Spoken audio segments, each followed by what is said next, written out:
For Christmas is tradition time. Traditions that call their precious memories down the years. Ululupod kita sa gihapon sa pagbaton sang Espiritu ni Kristo. Kag wala naton ginakalipatan ang matuod nga simbolo sang Paskwa, ang pagpalanggaanay. Halin sa Aksyon Radyo Bacolod, malipayon nga Paskwa sa inyo tanan mga ka-aksyon. Sa diin ka man sa Pinas, laboton ka sang amon balita kag serbisyo. Sama-sama tayo, Pilipino!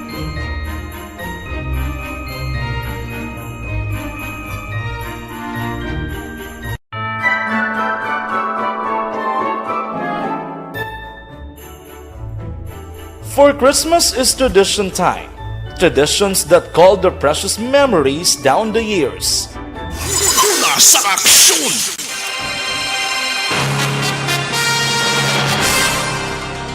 Action Radio Philippines Center Time lasay sa 5 kagkaroon sa detalye na sang mga balita lokal. Gain klaro ni Bacolod Congressman Greg gasatayang hindi pwede may lisan ang ngalan sang pagatukuron nga Bacolod City General Hospital. Sa interview sa Action Hotline, naging pahayag ni gasataya nga yara na salayi ang ngalan sang Bacolod City General Hospital kag hindi ni pwede nga ilisan sang iban nga ngalan na.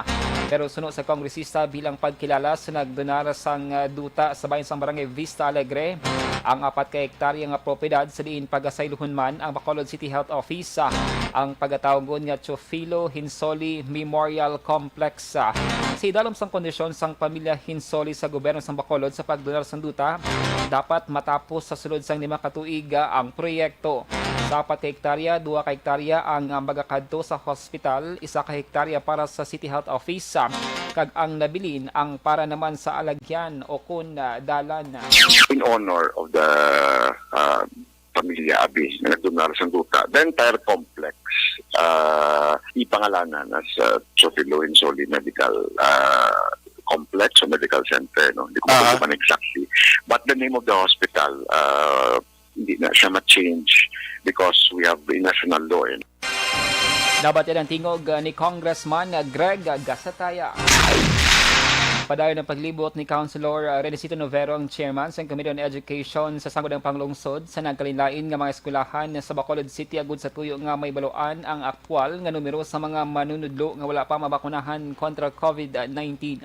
Suno kay Novero ining nga lihok ang kabahin man sang stratehiya nga ginahimo sa nga taratapan agud kumbensihon ang nabilin pa nga mga miyembro sang amo nga sektora. Ginpahayag sang konsehal nga base sa impormasyon nga iya nakuha gikan sa Department of Education Bacolod, sa 1,000 nga kadamuon sa mga manunudlo nga napaslawan sa pagpabakuna, iyara na lamang sa 20% o kung ginabanta 200 ka mga individual ang nagapabilin nga unvaccinated. Sa latest nga info na tagsa akon, more or less, it was about 3 days ago, kasi mga 20% pa sang nabilin. 20% sa tong mga 1,109 nga mga teachers nga atong meeting about last month. Substantial number of teachers have been vaccinated already.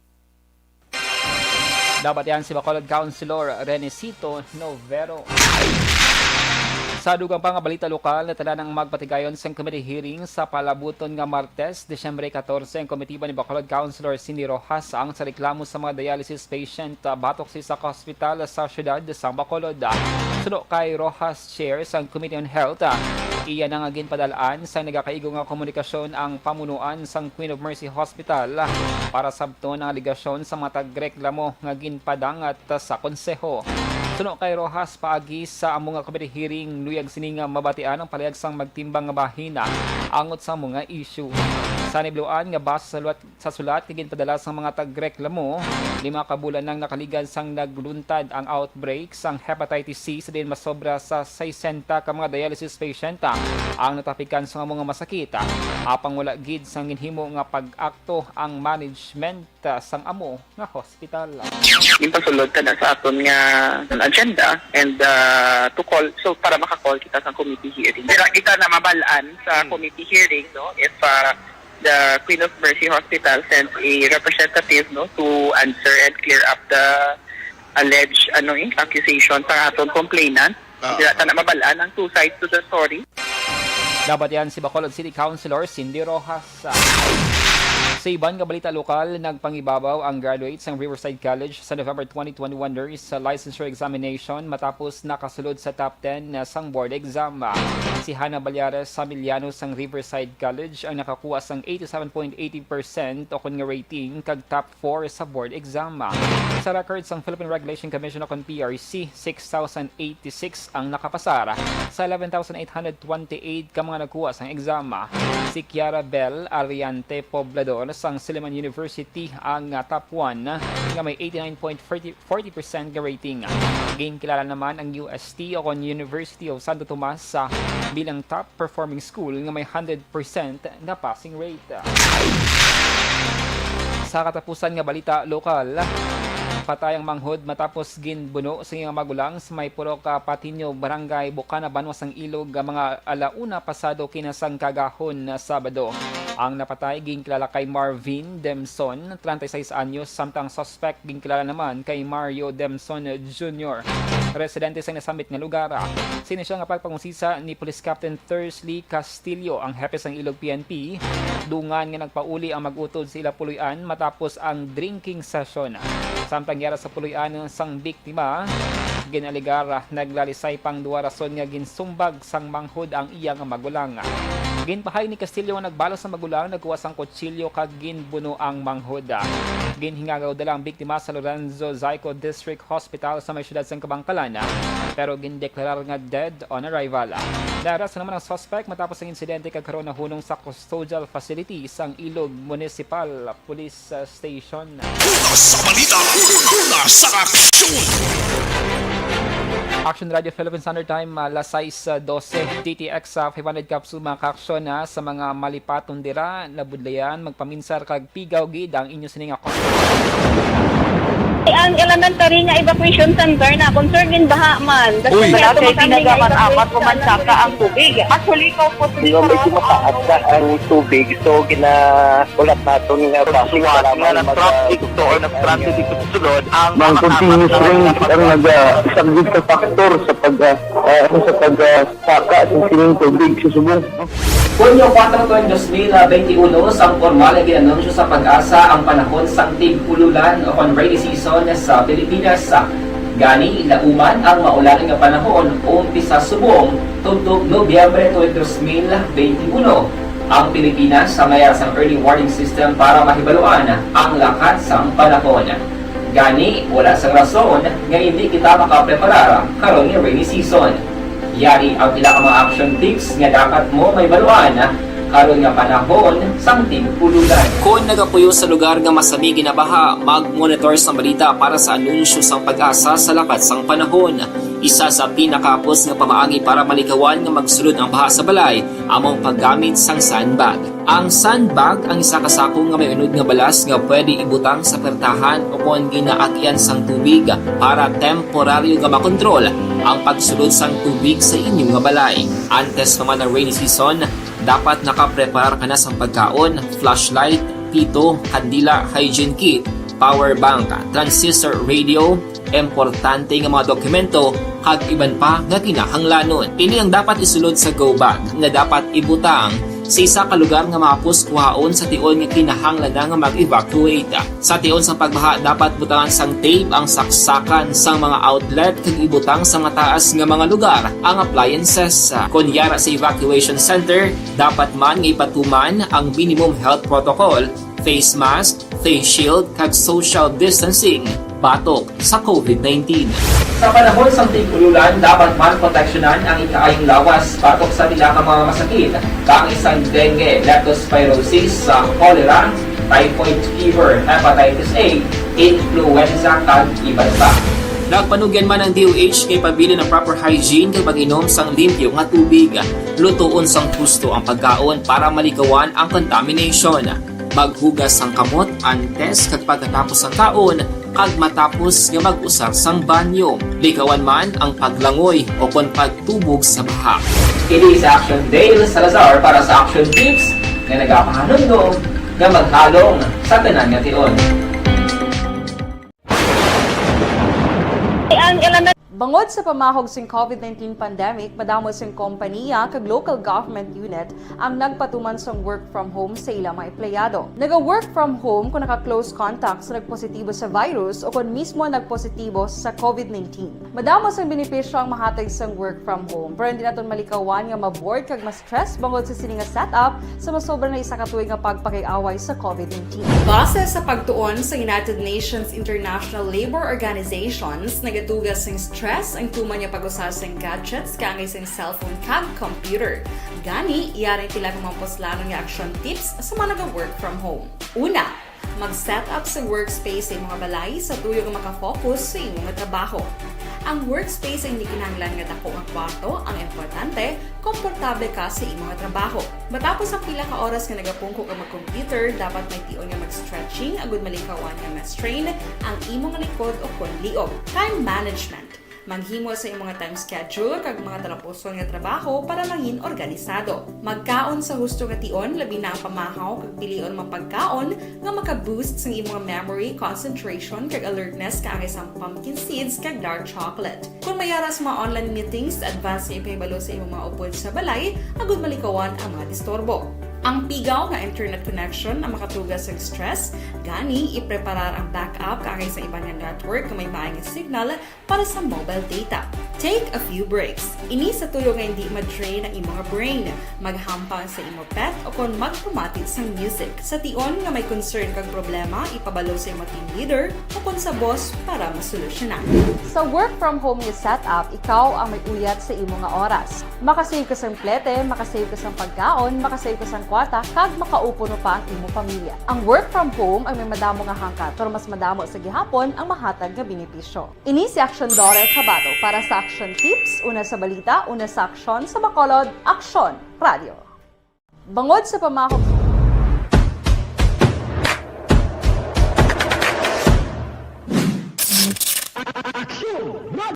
Nagsugod ako bilang news writer sa DYEC sang nag-shift ang estasyon halin sa music station kag nangin nag-news and public affairs na ang programming. Amo to nga panahon nga kadamo gid sa mga kudita nga natabo against the Cory administration. Amo man to nga panahon tama ka aktibo sa Sparrow unit sa NPA. Abi ninyo bisan adlaw ang mga pulis nga pangtiro nga pang-liquidate, may mga enkwentro nga katabo sa tunga sa NPA kag Sparrow unit even at the downtown area. Amo ni ang mga panahon nga tama ka peligroso sa sitwasyon even for us in the media industry.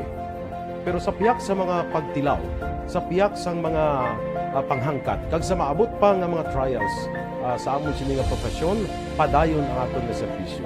Sama-sama tayo, Pilipino.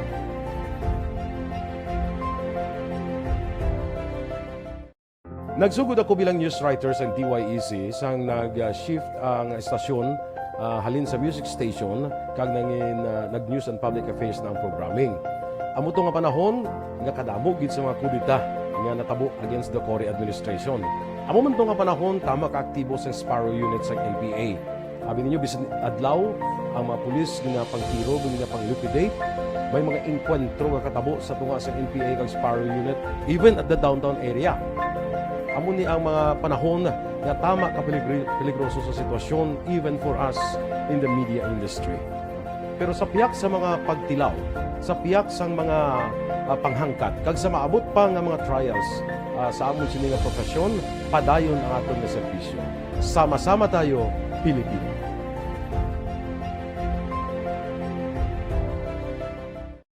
Nagsugod ako bilang news writer sa DYEC sang nag-shift ang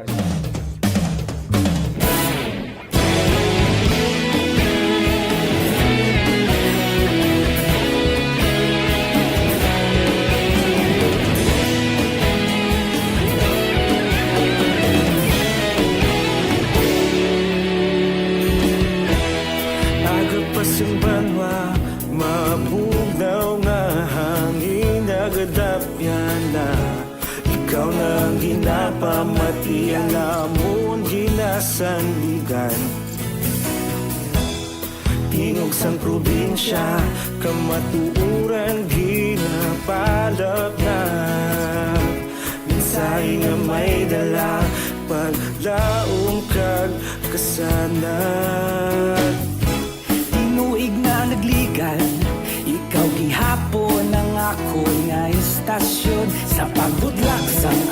sa pagduhaw sa biton. Mga balita may dala inspirasyon. Aksyon radyo, bakolog man sa gihapon. Padayon Aksyon radyo, bakolog sa luto sa imo. Padayon Aksyon radyo, salamat kisa pagserbisyo. Patas kag balanse, matuod na mensahe, wala sang hinadang pilihan. D3 Biofood Supplement mga ka-aksyon, nagabalik-balik lang imuhilan at nagasakit kag nagakato. Desisyon 2022. Ito po, tatandaan nyo, kasi itataga po natin ito sa bato. The last man standing is a woman. Ang pagiging presidente ay destiny na kaloob ng Panginoon. Marami nang nangarap, marami nang narinig dito. Wala nang dilaw, wala nang pula, wala nang orange, o kung ano man ang kulay mo, maawa naman tayo sa sambayan ng Pilipinas. And because we all agree, Lasay sa 21 Action Radio Philippine Standard Time kagkaroon sa detalye na sang mga balita nasyonal. Magatutok ang gobyerno nasyonal sa second round sang vaccination drive sa 5 ka mga rehiyon nga may manubo nga vaccination rate status. Sa laging handa briefing subong nga Sabado ginpahag ni Health Undersecretary Maria Rosario Vergere, ini nga mga rehiyon ang mga regions 3, 4A, 6, 7 kag Bangsamoro Autonomous Region in Muslim Mindanao. Ginpathang ni Vergere nga ila ginabantayan o kung ginamonitor ang Region 4A, 3 kag 7 nga may manubong nga coverage sa vaccination bangod madako ang rehiyon kag madamong ila populasyon. Ginpahag sang health official nga sa sining nga mga rehiyon iga-deploy ang mga volunteers sa Disyembre 15, 16 kag 17. Base sa datos sang DOH tubtob Disyembre 8, masobra na sa 39 million ka mga tao ang fully vaccinated kontra COVID-19 sa Pilipinas. Samtang nagapabilin nga Omicron variant-free ang pungsod Pilipinas. Ginanunsyo sang DOH nga wala sang masobra sa 200 ka mga travelers gikan sa South Africa nga nagabot sa Pilipinas gikan sang humalin sa Nobyembre ang nagpositibo sa Omicron. Suno kay Health Undersecretary Maria Rosario Vergere, sa datos tubtob Desyembre 9 may nagwa nga whole genome sequencing kag wala sang sample nga nagpositibo sa Omicron. Madumduman nga 253 ka mga traveler gikan na South Africa ang ginamonitor sang DOH nga nag-abot sa pungsod sang Nobyembre 15 tubtob 29. Duha ka mga traveler ang padayon pa nga ginapangita sang otoridad tubtob karon. Sa iban nga balita nasyonal, nag-apelar ang palasyo sang Malacanang sa Department of the Interior and Local Government o kundi DILG amuman sa mga LGUs nga sigurohon nga nasunod ang gindalan ng health protocols kada may campaign caravans nga ginapatigayon sa ila mga lugar.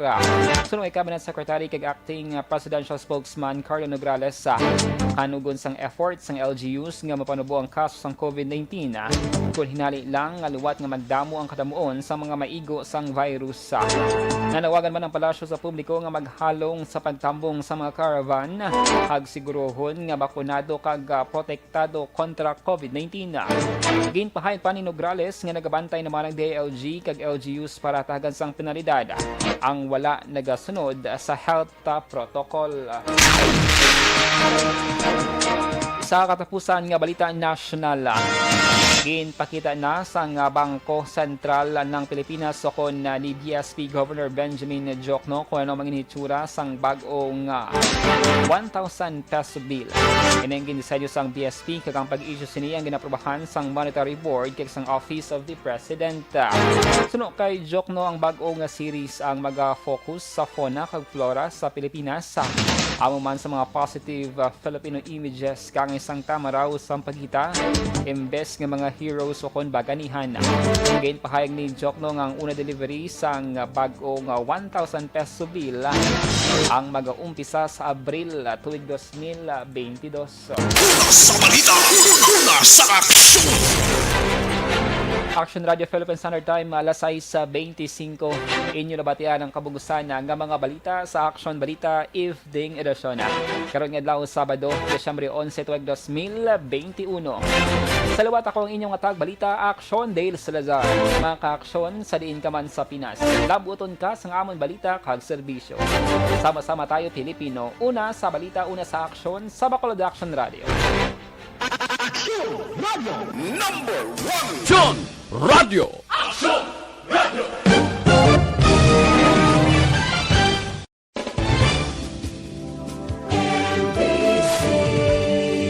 Manila Broadcasting Company. Sa balita, komentaryo, isyu, serbisyo publiko. Aksyon Radio. Sa Bacolod, Aksyon Radio. Aksyon Radio.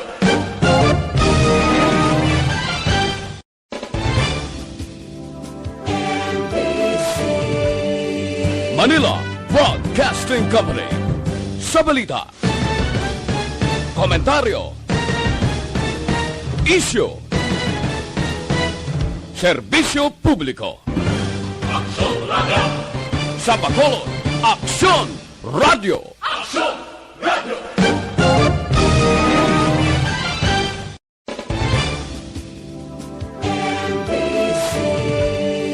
Manila Broadcasting Company. Sa balita, komentaryo, isyu, serbisyo publiko. Aksyon Radio. Sa Bacolod, Aksyon Radio. Aksyon Radio.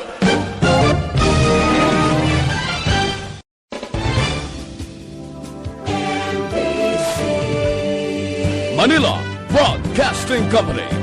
Sa balita, komentaryo, isyu, serbisyo publiko. Aksyon Radio. Sa Bacolod, Aksyon Radio. Aksyon Radio.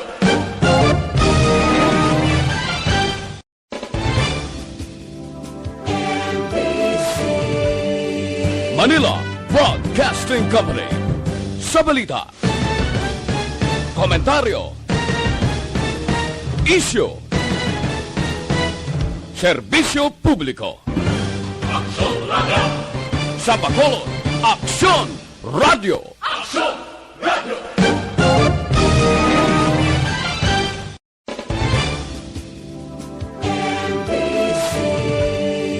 Manila Broadcasting Company. Sa balita, komentaryo, isyu, serbisyo publiko. Aksyon Radio. Sa Bacolod, Aksyon Radio. Aksyon Radio.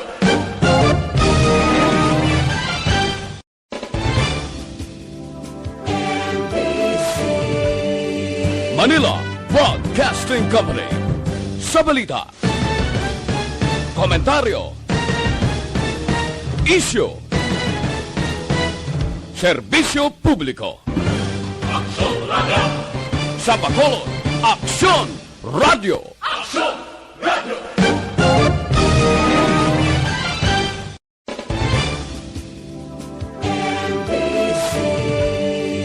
Manila Broadcasting Company.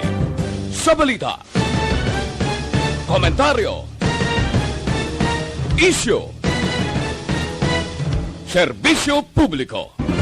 Aksyon Radio. Sa Bacolod, Aksyon Radio. Aksyon Radio.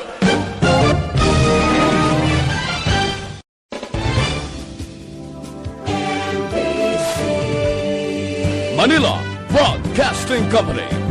Sa balita, komentaryo, isyu, serbisyo publiko. Aksyon Radio. Sa Bacolod, Aksyon Radio. Aksyon Radio.